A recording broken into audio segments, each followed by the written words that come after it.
when it is hot like this, I want to put together food, meals, recipes that require minimal cooking because I don't want to heat up my kitchen even more. So yeah, I've got some really fresh, vibrant ideas for you. I'm going to be sharing a variety of kind of sharing plate style recipes, but obviously you could prep them for yourself and enjoy them for yourself, which is what I do all the time. These ideas are layered, full-bodied, full of flavor, and I just know that you are going to love them. For all of my recipe ebooks, you can head over to my website. Let's jump straight in to the first recipe. Let's go. So this is my butter bean, beetroot and walnut salad. Some of my favorite ingredients all on one plate. The butter bean element of the salad is going to leave you speechless. We are going to layer it all on some cool yogurt. Beetroot and walnuts are just a match made in heaven. This one is incredible. So for this recipe, we will need some good quality butter beans. I've just got a thing for capers at the moment, so we're going to throw some capers in there with some anchovies. You're going to need a shallot, so some yogurt of choice. I'm using some Greek yogurt. We're going to be needing some beetroot, my all year round just favorite vegetable. And we'll also be needing some walnuts, which we're just going to toast in the pan. Some fresh herbs of choice. You could use basil, you could use coriander, you could use parsley, dill, whatever you enjoy and whatever you have. So starting with putting the beetroot to cook. So there are a few ways you could do this. You could boil the beetroot, you could roast the beetroot if you want to. I am placing it in my pressure cooker just because I feel that this is the easiest, most convenient way to cook beetroot from raw. I will pressure cook it for around 15 minutes.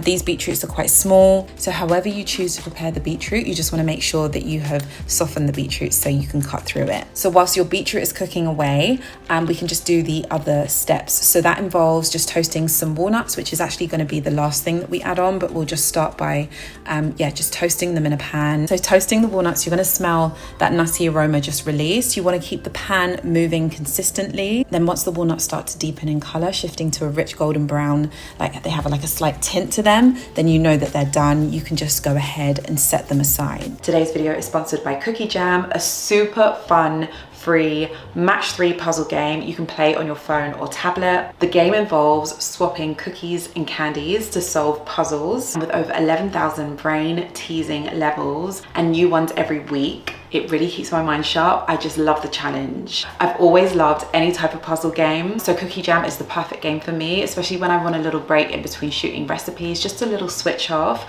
something that's just gonna activate, challenge my mind. It might be a bit strange to say, but I kind of find playing Cookie Jam relaxing. It kind of gives me that yes moment when I finally crack a tricky level. You get to strategize, use clever combos and boosters.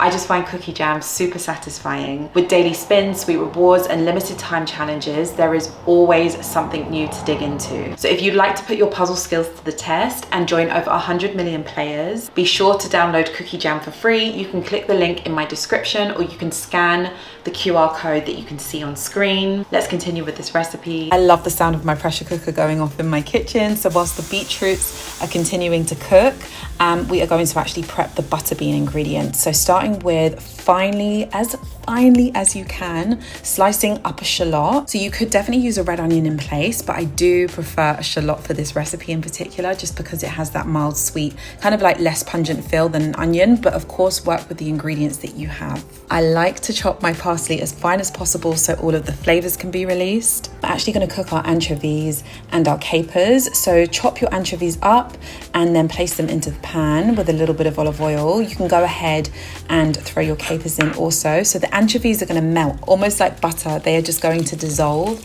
in that olive oil and everything is going to just be intense. We want that richness released from the anchovies. It's going to give this butter bean dressing such a punchy kick.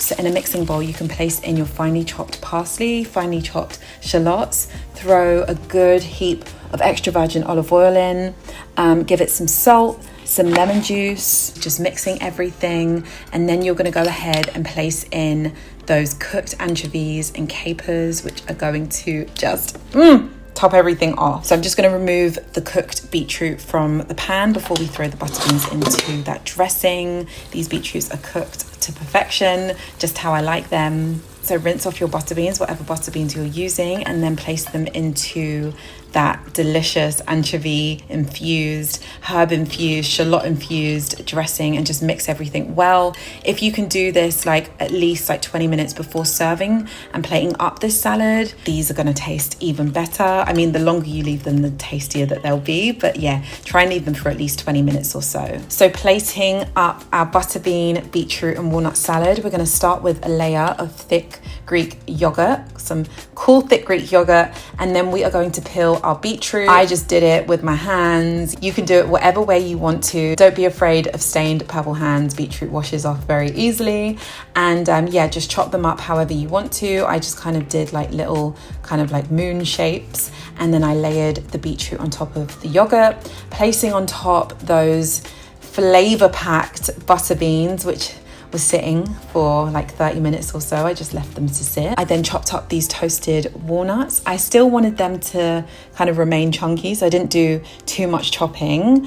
So yeah, placed those walnuts over everything. I had some leftover dressing in the bowl, so I just poured that all over, topping with a little bit more parsley. I gave it some black pepper, and it didn't need an extra swirl of olive oil because there's enough olive oil in that dressing. As you can see, it just kind of like seeping out on the sides. This vibrant butter bean, beetroot and walnut salad tied together with that briny anchovy caper shallot dressing. Unbelievable. This is my Romesco tahini chickpea and courgette salad. Romesco makes its appearance every summer in my kitchen. I love it as the base layer on a sharing plate. Anything that you pair Romesco with will be 10 times tastier. These tahini chickpeas are going to transform any chickpea salad that you throw together, and we're going to top it with the most delicious griddled courgette. Yeah, lots and lots of different elements to this one, lots of depth, lots of yumminess. So ingredients include chickpeas. We're going to be using some courgettes.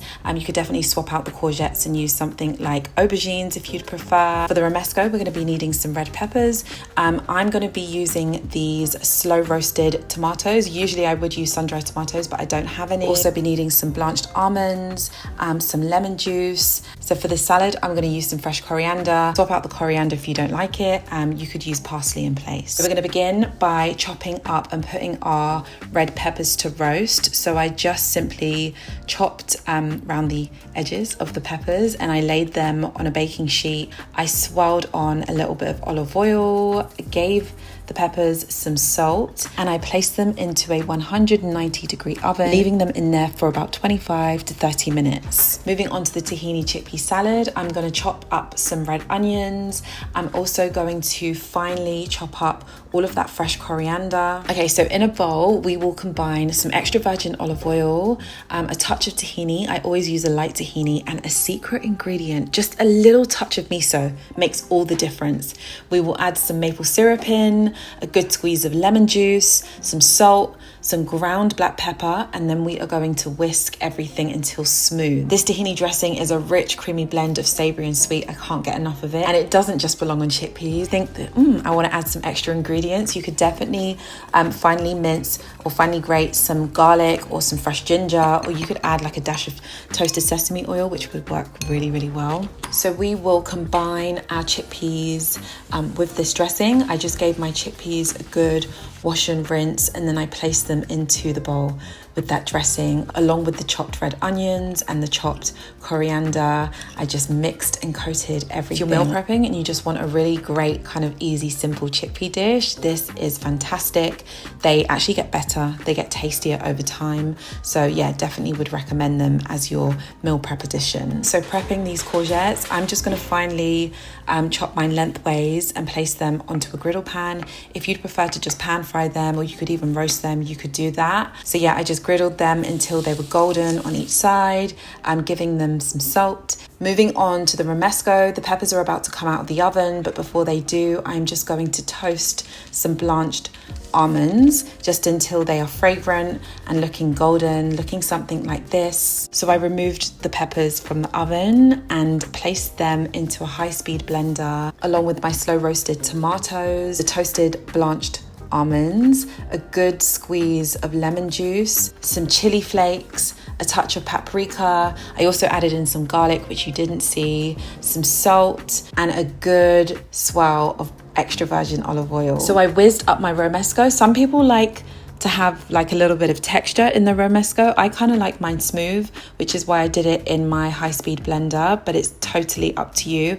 Whatever consistency you like, just whiz it up and it's going to be looking something like this, just vibrant and delicious. I could eat this Romesco as it is, just heating up a flatbread and just So serving this Romesco tahini chickpea and courgette salad up, I layered on that Romesco, followed on by those tahini chickpeas, and I threw all of those griddled courgettes on top. I threw some fresh herbs on top and scattered over a little bit of feta. That bold, smoky, sweet Romesco sauce will hit every single time. The tahini chickpeas just add that creaminess, almost like a toasty, nutty undertone to this salad. It just complements the Romesco so well. To finish, I actually squeezed on a little bit of lemon juice and I was ready to serve this summer salad up. I hope these recipes have sparked some ideas for you. Let me know in the comments if you'll be trying them out. A quick reminder to check out the puzzle game Cookie Jam. You can either click the link below in my description or you can scan the QR code that you can see on screen. I will see you next week. I'll be back with some more recipes. See you then.